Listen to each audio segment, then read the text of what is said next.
After the Begum Hasina's government was dethroned by the opposition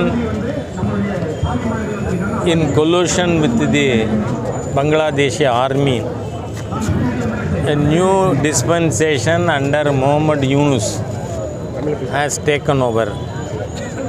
வங்கதேசத்தில் பேகம் ஹசீனா அவர்களுடைய மக்களால் தேர்ந்தெடுக்கப்பட்ட அரசு நீக்கப்பட்ட பிறகு கலீடா ஜியா அவர்களும் இராணுவமும் ஒன்றா சேர்ந்து ஆட்சியை கைப்பற்றினாங்க. அது அவங்களுக்குள்ள உள்ள பொலிட்டிக்கல் ஃபைட்டுன்னு சொன்னால் நாம் ரொம்ப கவலைப்பட வேணாம், சர்வதேச அமைப்புகள் பார்த்துக்கும். ஆனால் இந்த அரசாங்கம் வந்த உடனே முகமது யூனுஸ் கவர்மெண்ட் வந்ததும் இந்துக்கள்